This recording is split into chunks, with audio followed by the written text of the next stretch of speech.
풍성하신 하나님 아버지, 이 시간 주님의 말씀을 듣습니다. 우리의 귀를 열어주시고 하나님의 음성이 우리 마음 깊이 새겨지는 시간 되게 하여 주시옵소서. 하나님, 딴 생각하지 않고 오직 주님께만 집중하는 은혜의 시간 되게 하여 주시옵소서. 이 말씀이 우리의 마음이 울리는 생명의 말씀 되게 하여 주시옵소서. 다시 오실 주님 바라보며 주님 오시는 날까지 사명 다하는 우리 온 성도들 되기를 원하옵고, 이 시간도 온전히 주님 홀로 영광 받으시기를 원하오고요, 예수님 이름으로 기도드리옵나이다. 아멘.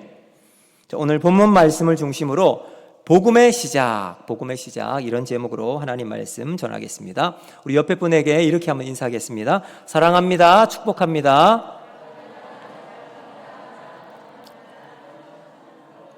네, 찬양대가 좀 기네요. 네, 감사합니다.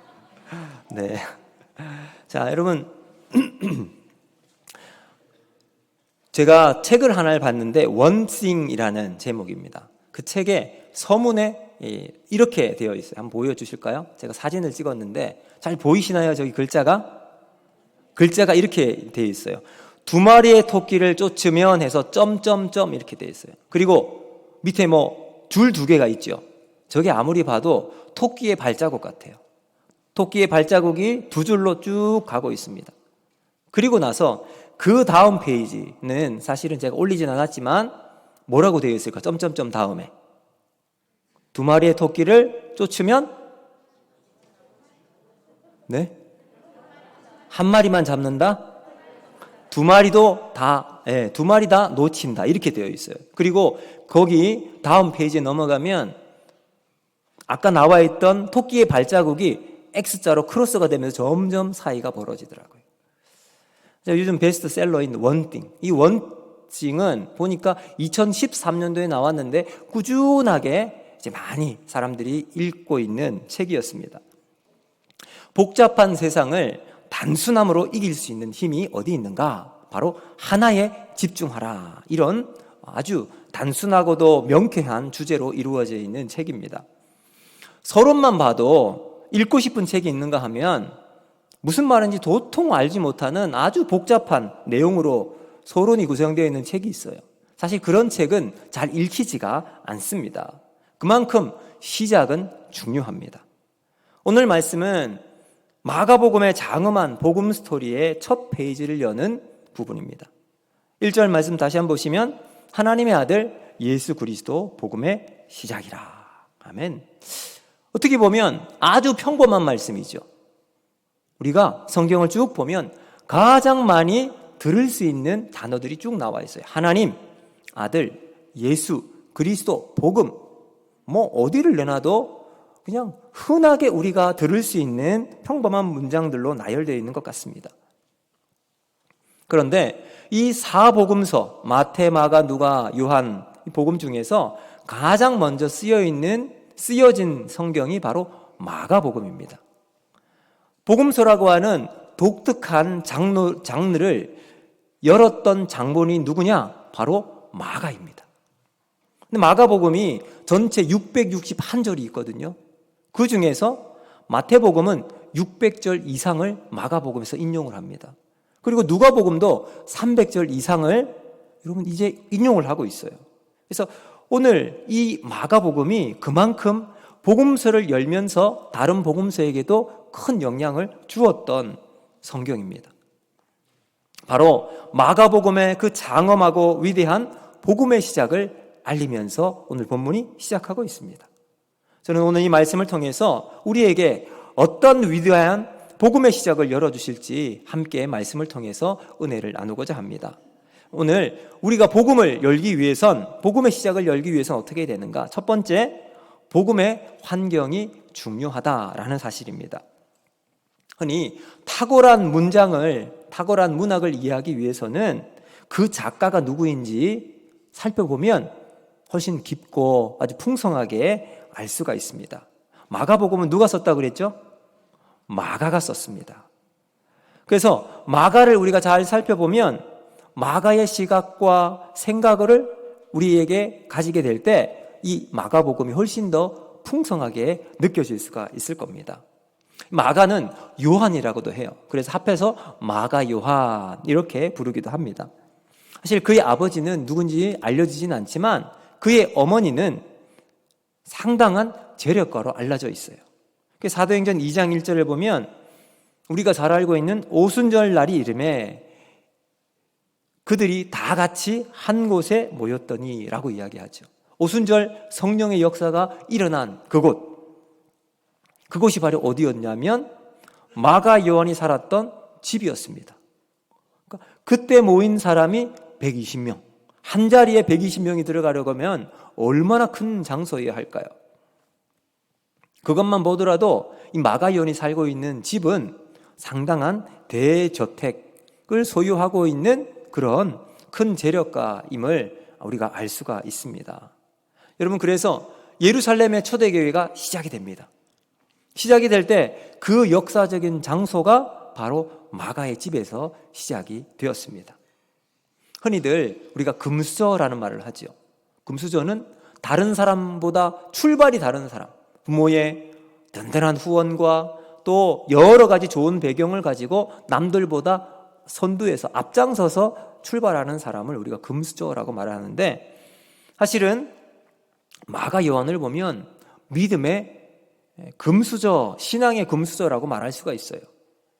보세요. 이미 어머니께서 이런 헌신적인 믿음과 신앙을 가지고 있어요. 그래서 자신의 집을 교회로 오픈할 정도로 많은 사람들을 자신의 집에서 예배하며 하나님을 섬기는 일에 앞장서고 있는 부모님이었습니다. 자, 거기에다가 이 마가 요한의 친척이 누구냐? 바나바입니다. 그러니까 골로새서 4장 10절에 마가가 바나바의 생질, 그러니까 조카입니다. 그러니까 마가의 이 신앙적인 내력을 한번 살펴보면 어머니의 그 열성과 뜨거움과 자신의 집을 오픈할 정도로 아주 열려있는 신앙의 모습을 가지고 있을 뿐더러 가족들을 보기만 해도 얼마나 신앙의 영향력이 컸겠습니까? 이런 상황에서 마가가 처음 성경에 등장하게 되는데 사도행전 12장 12절입니다. 우리 같이 한번 읽어볼까요? 시작. 깨닫고 마가라 하는 요한의 어머니 마리아의 집에 가니 여러 사람이 거기에 모여 기도하고 있더라. 아멘. 여러분, 여기에 마가의 집안에서 사람들이 모여 있습니다. 왜 모여 있다고요? 기도하기 위해서 모여 있습니다. 어떤 상황이냐면 헤롯이 야고보를 죽이고 난 다음 야고보는 순교하고 이제 베드로조차 잡아서 감옥에 넣었습니다. 이 사실을 알고 예루살렘에 있는 교회, 지금 마가의 집에 모여있는 이 예루살렘 성도들이 간절한 마음으로 하나님께 기도하고 있어요. 기도하기 위해서 마가의 집에 모여 있었던 거예요. 자신의 교회 지도자가 감옥에서 고생을 하고 있으니 이 성도들은 이 문제를 해결하기 위해서 기도하면서 하나님께 간구하는 거죠. 그래서 마가의 집에 모여서 하나님께 간절하게 무릎 꿇고 두 손을 모아서 하나님을 부르짖고 있습니다. 마가의 집에서 간절하고 뜨겁게 기도하는 그 순간 감옥에 있었던 이 베드로에게 어떤 일이 일어났을까요? 그 순간 천사가 베드로에게 찾아갑니다. 그리고는 자고 있던 베드로를 깨워서 손과 발에 묶여있던 그 쇠사슬을 풀게 하고 그 길로 감옥에 나와서 베드로는 다른 형제들이 있는, 믿음의 형제들이 있는 곳으로 들어가게 됩니다. 그곳이 어디였다고요? 마가 요한의 집이었어요. 자신을 위해 기도하고 있던 성도들을 만나기 위해서 그리고 자신에게 어떤 일이 일어났는지 이 소식을 빨리 전해주기 위해서 베드로는 빠른 걸음으로 마가의 집으로 달려갑니다. 자, 여러분, 이런 상황들을 마가 요한은 지켜보고 있었습니다. 베드로를 위해서 간절히 기도하고 있는 성도들, 그 뜨거움을 직접 보았지요. 그리고 그 기도가 계속되는 중에 누군가 문을 똑똑똑 하고 두드릴 때 로데라고 하는 어린 아이가 들어가서 문을 열어주려고 보았습니다. 보았더니 이게 누굽니까? 베드로였던 거예요. 깜짝 놀랐고 기도하고 있던 성도들에게 달려가서 이야기합니다.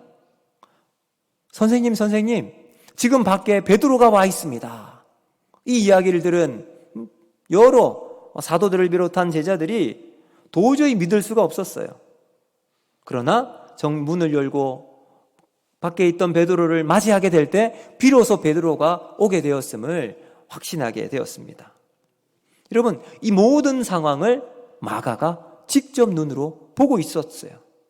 하나님의 살아계심을 경험하고 믿음의 길을 걸어가는 것이 얼마나 하나님의 생생한 손길인지 마가는 절실하게 깨달았을 겁니다.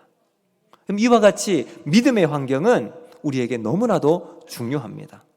무엇을 보고 무엇을 듣느냐에 따라 그 믿음의 열매가 결정되는 거죠. 참, 마가의 집, 초대교회의 모태가 되었습니다. 어릴 때부터 수많은 믿음의 사람들에게 오픈이 되었어요. 그러니 예수님의 제자, 사도는 말할 것도 없고 이제 교회의 지도자들, 리더들, 그리고 성도들이 함께 모여서 기도하고 말씀을 나누고 서로 교제하는 가운데 하나님께서 그 자리에 역사하시는 그 현장을 마가가 직접 그 자리에서 보고 있었던 거죠. 기도의 장소로 사용되었고 말씀의 장소로, 복음의 안식처, 사랑방처럼 사용되는 그 마가의 집안에서 여러분, 얼마나 많은 성도들이, 예루살렘에 있는 성도들이 찾아왔겠습니까? 그러면서 이제 교계의 지도자들, 믿음의 선배들 정말 복음의 열정을 배우고 말씀의 정수를 그 가슴에 품고 이제 마가는 하나님을 향한 거룩한 비전을 세울 수가 있었습니다. 사랑하는 성도 여러분, 이것이 교회의 역할입니다. 교회는 다음 세대를 하나님의 꿈과 비전을 만드는 복음의 산실이 되어야 합니다. 그래서 자연스럽게 우리가 가지고 있는 복음, 그 믿음을 우리의 믿음의 다음 세대들에게 전해주는 거예요. 어떤 모습을 보여줘야 할까요? 어떤 모습을 우리가 우리의 자녀들에게 보여주어야 할까요? 말씀을 사모하고 하나님 앞에 기도하며 어려움을 당하는 성도들, 힘들어하는 성도들에게 손을 내밀고 서로 하나님 앞에서 믿음의 길을 걸어 나가자고 격려하고 하나님의 은혜를 사모하는 모습을 우리가 보여주어야 할 줄로 믿습니다. 그러면 여러분, 서로에게 도전이 되죠. 서로 격려하고 예수님을 닮아가는 신앙 인격을 우리가 배우고 그것을 보고 우리의 자녀들은 자라게 될 것입니다. 예수님처럼 사랑하고 예수님처럼 인내하고 예수님처럼 품어주고 용서하고 기다리는 모습을 배울 수 있을 것입니다. 사랑하는 성도 여러분, 우리는 다 우리 예수님의 제자요, 예수님을 닮은 하나님의 자녀인 줄로 믿습니다. 여러분, 자녀들 한번 보세요. 다 똑같습니까? 자녀들은 다 다릅니다. 여러분 자녀들 한번 생각해 보세요. 저도 두 딸이 있는데 달라요. 성격이 다르고 행동도 다르고 생각하는 것도 다릅니다. 어떤 아이는 정말 나랑 너무나도 비슷한 아이가 있는가 하면 다른 아이는 전혀 딴판입니다. 저게 어떻게 제가 애를 놓은 것은 아니지만 내 뱃속에서 나왔을까 싶을 정도로 아주 엉뚱한 자식이 있을 수 있습니다. 그러신가요? 그래도 여러분, 그 자식 내 새끼예요. 그렇죠? 그래서 내가 품습니다. 더 기도하게 되죠. 여러분, 저는 여러분께 간곡하게 부탁을 드리겠습니다. 지금은 부활신앙 회복을 위한 특별 새벽기도 세일회로 우리가 드리고 있습니다. 여러분, 교회 회복을 위해서, 여러분의 신앙의 회복을 위해서 여러분 모두 새벽에 나와 함께 기도할 수 있는 우리 모두가 되기를 바랍니다. 여러분, 우리 교회의 모습 여러분이 잘 알고 있는 것처럼 참 많이 아픔을 겪고 있습니다. 어쩌면 우리의 신앙의 밑바닥, 그걸 다 보여준 것이라고 생각합니다. 이것은 누구를 탓할 수도 없고 우리 모두의 잘못입니다. 지금 우리가 구해야 할 것은 하나님의 은혜인 줄로 믿습니다. 그러므로 우리는 하나님의 은혜를 붙잡기 위하여 기도의 자리에서 하나님 앞에 기도해야 합니다. 제가 처음으로 사역을 전도사 시절에 전도사로 이제 초등부를 맡게 되었습니다. 첫날 예배를 인도하고 설교를 하게 되었는데 그 설교 나름대로는 열심히 준비하고 뭐 원고도 다 암송을 했는데 딱 단상에 서고 나니까 하나도 기억이 안 났어요. 하얗게 그냥 다 질려버렸습니다. 그리고 설교를 하려고 하니 떠듬 뭐 땀은 삐질삐질 나고 막 난리였습니다. 그리고 난 다음 예배를 다 마치고 이제 초등부 교사들과 함께 모임을 하는데 교사들은 다 고개를 푹 숙이고 있습니다. 누군가 말을 꺼내야 되는데 그 참 뭐라고 이야기할까요? 그 상황을 깰 수 없을 정도로 그냥 분위기가 그냥 막 탁 쳐져 있었습니다.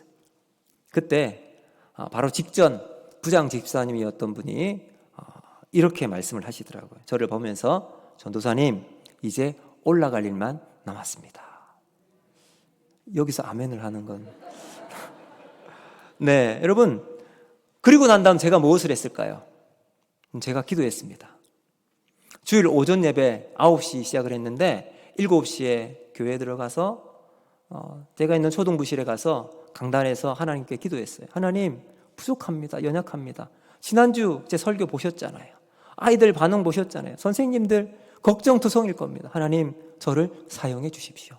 그리고 하나님께 기도했어요.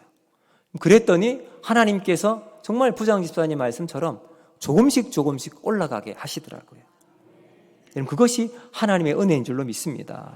사랑하는 성도 여러분, 기도하면 하나님께서 은혜를 주실 줄로 믿습니다.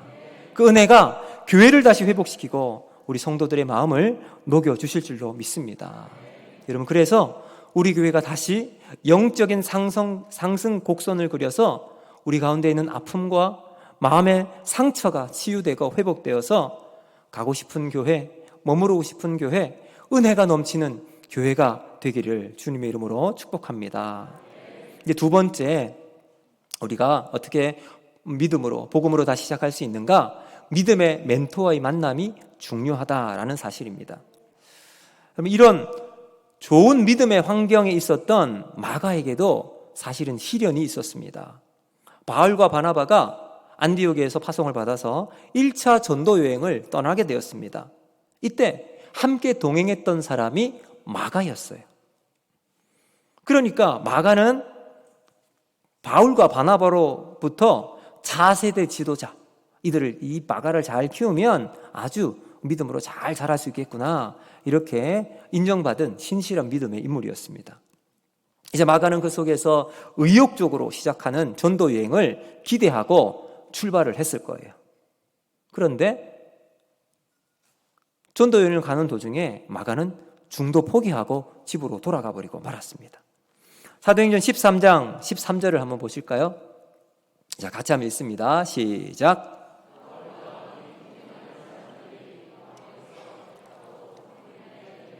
버가에 이르니 요한은 그들에게서 떠나 예루살렘으로 돌아가고. 아멘. 자, 여러분 여기에 요한이 바로 마가 요한입니다. 마가입니다. 선교 여행을 함께 가다가 여기 바보라고 하는 지역에서 중도 하차하고 말았습니다. 아마도 그때가 무더위가 극심한 그런 시절이었고 전염병도 유행을 하고 앞으로 가야 할 곳은 터키의 아주 고산줄령 험악한 산맥을 넘어가야 할 곳이었기 때문에 가는 길도 험할 뿐만 아니라 가는 도중에 강도나 뭐 이런 산적들을 만날 위험도 많았던 곳이었습니다. 바울과 바나바는 계속해서 전도 여행을 하는 것에 찬성을 했지만 마가는 더 이상 함께 할 수가 없었습니다. 왜 그랬는지는 모르지만 우리가 추측하기로 마가는 부유한 삶을 살았고 부족함이 없는 부잣집 도련님으로 살았습니다.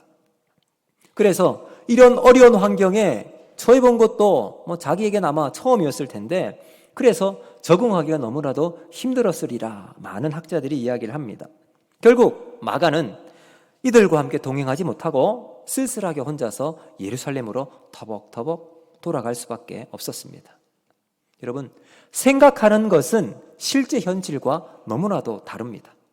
마가는 복음을 위해서 어떤 어려움과 고난도 극복할 것을 다짐을 하고 출발을 했는데 막상 현실의 벽에 부딪히니 포기하고 돌아올 수밖에 없었던 거죠. 여러분, 우리도 어쩌면 마찬가지입니다. 우리가 예배를 드리고 하나님의 은혜를 받고 말씀 앞에 우리의 삶을 다시 한번 되돌아보면서 결심을 합니다. 주님, 내가 주님 위에 살겠습니다. 교회의 영광 위에 내가 충성하겠습니다. 나는 죽고 오직 예수만 나의 왕으로 모십니다. 고백을 하는데 그때 예배를 마치고 어느샌가 우리가 받았던 그 은혜와 하나님을 향한 열정들이 조금씩 빠져나가요. 그리고 우리의 결심이 여지없이 무너질 때가 한두 번이 아닙니다. 우리의 입술에서는 험한 말들이 툭툭 튀어나오고 우리의 행동은 나도 제어할 수 없을 정도로 과격한 행동이 나올 수도 있고 사람들을 향해서 여러분 이런 모습들이 우리에게 나타날 수 있어요. 또한 공부를 안 하는 자녀들을 한번 보면 그때도 한없이 무너집니다. 사랑하는 성도 여러분, 그때 우리의 마음과 생각을 붙잡아야 할 줄로 믿습니다. 그리고 우리가 살아가고 있는 이 현실 앞에서 정말 은혜 가운데 살아갈 수 있도록 우리가 하나님을 붙잡고 살아가야 할 줄로 믿습니다. 자, 여러분, 마가는 자신이 처해 있는 현실 앞에 처절한 실패를 경험하게 됩니다. 이제 자신의 집 예루살렘으로 돌아간 후 얼마 지나지 않아 바울과 바나바가 이 전도 여행을 하고 난 다음 아름다운 놀라운 결과물을 사람들에게 이야기합니다. 예루살렘으로 다시 돌아와서 어떤 일이 있었는지 소문으로 들어보니 귀신도 나가고 역사도 일어나고 하나님의 능력의 현장이었던 것을 듣게 되었습니다. 이 소식을 들은 마가는 자신을 자책하면서 자신의 처지를 보게 되죠. 너무나도 초라하고 한심한 자신의 모습이죠.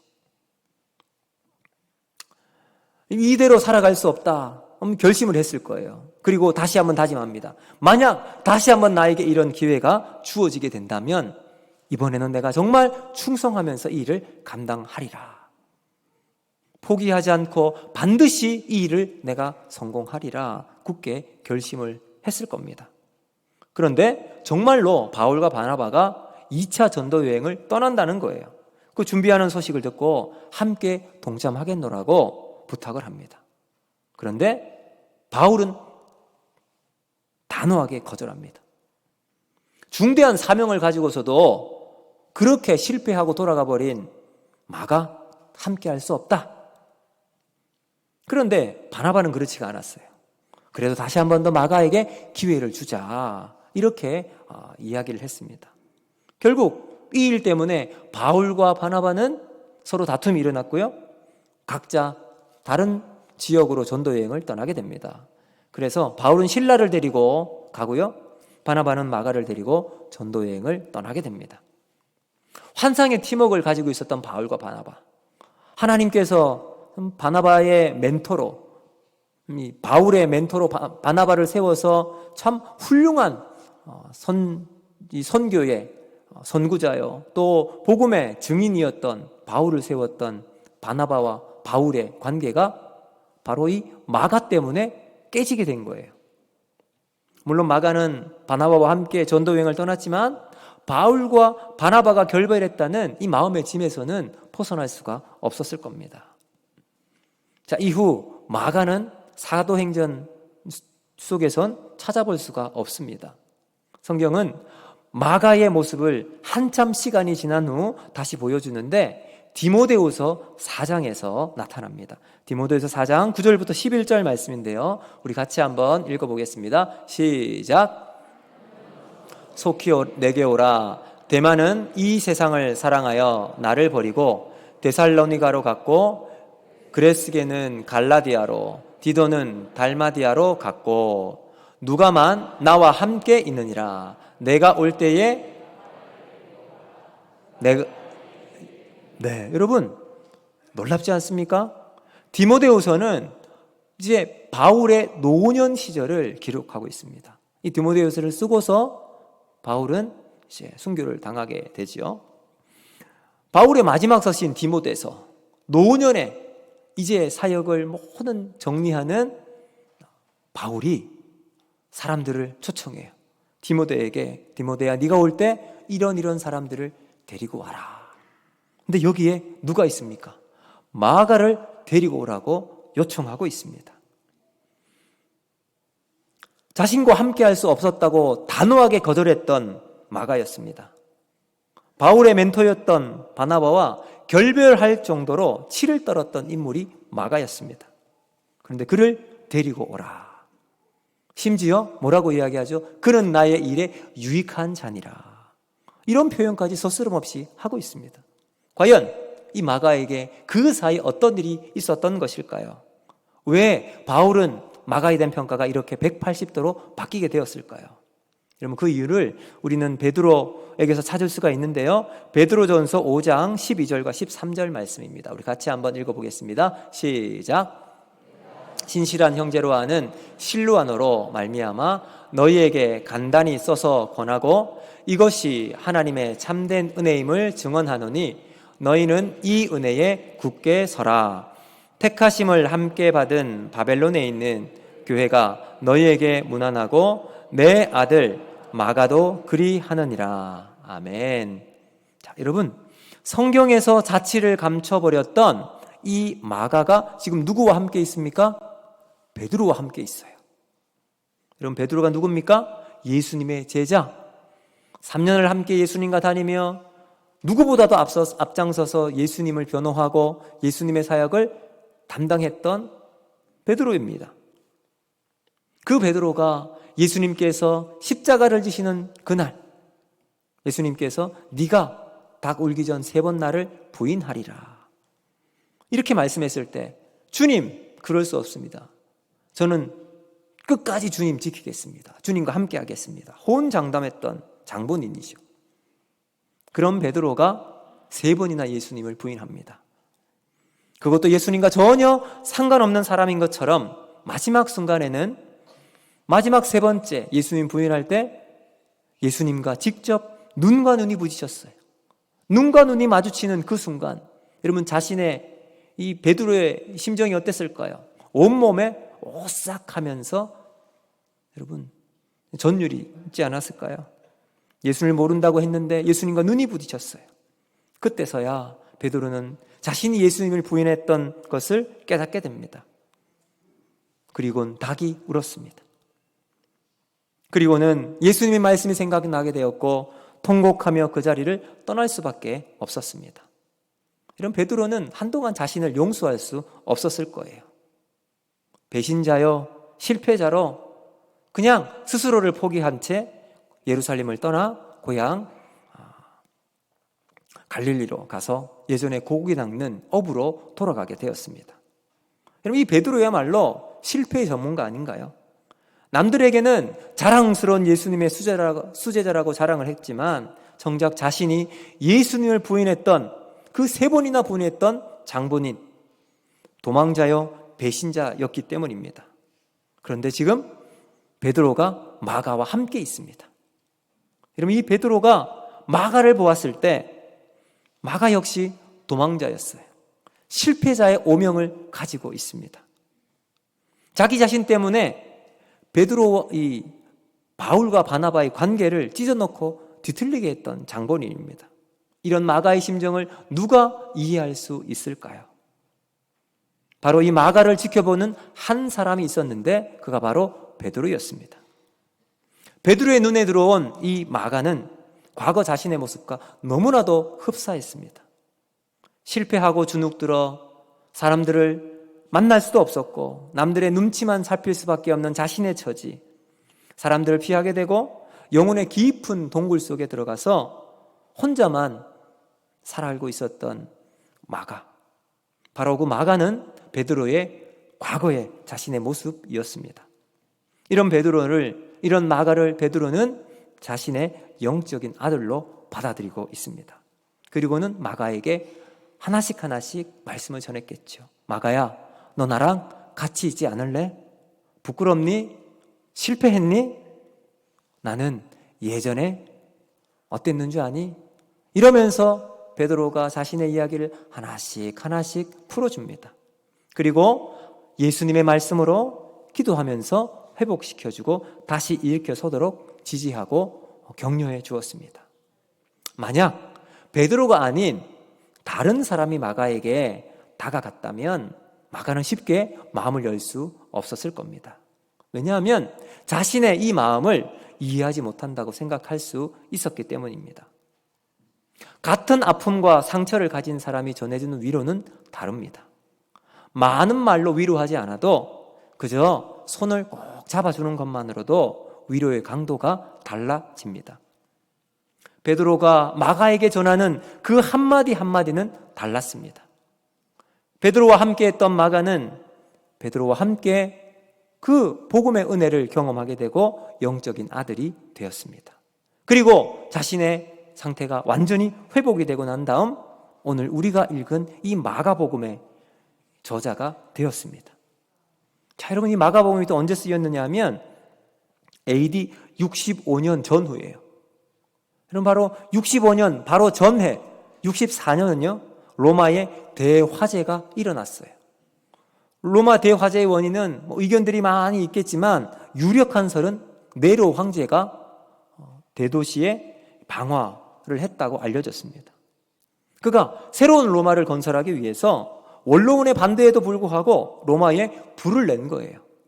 인구 130만 명의 대도시, 거기 14개 행정구로 구성되어 있는데 3개는 완전히 전소하고요, 그 중에 7개는 반소되었어요. 그러니까 10개는 행정적인 역할을 할 수 없는 도시가 되어버린 거죠. 로마의 절반이 불타버렸으니까 원성이 얼마나 컸겠어요. 이 화살을 누구에게 돌리느냐? 네로는 그리스도인에게 돌립니다. 방화의 범인은 그리스도인이다. 그 후 그리스도인을 향한 엄청난 박해가 시작됩니다. 여러분, 그런 공포와 두려움 속에 있는 그리스도인들에게 위로와 소망이 되는 복음의 소책자가 전해지게 되는데 그것이 바로 마가복음입니다. 사랑하는 성도 여러분, 우리 교회는 완벽하지 않습니다. 상처가 있습니다. 약점도 있습니다. 불완전합니다. 그런데 이 베드로가 저 고향 갈릴리에 가서 어부 생활을 하고 있을 때 예수님이 그를 찾아가 주세요. 그러는 그에게 묻지요. 네가 나를 사랑하느냐? 네가 나를 사랑하느냐? 네가 나를 사랑하느냐? 3번 질문을 하시고 베드로가 그 예수님의 진한 사랑을 경험하고서 고백합니다. 주님, 내가 주를 사랑하는지 주님이 아십니다. 그러면서 자신의 속에 있었던 그 모든 것들이 다 녹아지게 되죠. 그러면서 베드로는 회복을 경험하게 됩니다. 그 후 베드로는 다시 위대한 사역자로 하나님 앞에서 복음을 증거하는 놀라운 일을 감당하게 되지요. 여러분 보세요. 베드로도 자신의 약점과 부족함을 치료해 주셨던 예수님을 만나서 회복되었습니다. 그래서 다시 일어섰어요. 자, 베드로가 자신이 가지고 있던 약점이 있었어요. 그 약점이 마가를 만나게 될 때 그것이 얼마나 소중한 도구가 되었습니까? 그러므로 우리가 예수님 만날 때 내 안에 있는 약점, 허물, 이게요 하나님 앞에서 놀라운 복음의 도구로 사용될 수 있습니다. 그것이 약점이 아닌 강점으로 작용하게 된다는 거예요. 바라기는 오늘 우리 모든 성도들이 베드로와 같이 나의 약점 주님께 내어놓고 주님이 주신 은혜를 경험할 때 약점이 아닌 강점으로 주님 앞에 쓰임받는 우리 모두가 되기를 주님의 이름으로 축복합니다. 여러분, 교회는 그런 곳입니다. 서로의 아픔과 상처가 있을 때 그럼 그것을 혼자 꼭 묵혀두는 것이 아니라 우리가 예수님 이름 앞에, 예수님 앞에 가지고 나아갈 때 예수님이 치유하시고 회복해 주시는 은혜를 경험하고 그 은혜로 말미암아 또 다른 아픔을 겪고 있는 우리의 형제들에게, 우리 성도들에게 다가가서 손을 잡아주는 거죠. 그 사랑으로 하나가 되면 하나님의 영광이 선포되어지고 상처 입은 치유자가 모여서 하나님의 은혜를 선포하는 것이 교회인 줄로 믿습니다. 그럼 오늘 우리 모두가 그런 영광스러운 교회가 되어서 하나님이 기뻐하시는 교회, 하나님의 은혜가 넘치는 복된 성도가 되기를 주님의 이름으로 축복합니다. 이제 말씀을 맺도록 하겠습니다. 저는 다시 복음을 시작할 수 있는 2가지를 살펴보았습니다. 첫 번째, 복음의 환경입니다. 우리 교회가 어떤 복음의 환경을 제공해 줄 수 있을까요? 여러분, 내가 복음의 환경에 어떠한 모습으로 여러분 서 있을 수 있겠습니까? 아름다운 믿음의 환경이 되기 위해서 먼저 우리 스스로 하나님 앞에서 예수 그리스도의 십자가 앞에 은혜를 경험하는 예배자가 되어야 합니다. 또한 하나님 앞에 늘 기도하는 사람, 기도의 능력을 경험해서 말씀을 체험하고 그 말씀에 순종하면서 서로 사랑하고 섬기는 모습만 있기만 해도, 그럼 그 자리에서만 있어도 우리는 은혜를 받게 될 줄로 믿습니다. 그럼 또한 믿음의 멘토가 중요합니다. 마가가 다시 회복하는데 베드로가 있었어요. 이 베드로의 만남은 절대적이었습니다. 실패 전문가 베드로에게 마가는 너무나도 큰 위로가 되었습니다. 여러분, 오늘 우리도 나에게 내 안에 있는 상처가 예수로 말미암아 회복되어져서 또 다른 아픔과 상처를 가진 자에게 치유하고 회복하고 이끌 수 있는 믿음의 동력자, 멘토가 되기를 주님의 이름으로 축복합니다. 그러면 복음의 시작이 여러분 안에서 일어나고 교회 가운데 일어나면 우리를 통해 일하실 하나님의 영광이 우리 교회를 통해서 아름답게 드러나게 될 줄로 믿습니다. 오늘 이 말씀 기억하면서 우리 이 찬양 우리 같이 한번 했으면 좋겠는데요. 우리에겐 소원이 하나 있네.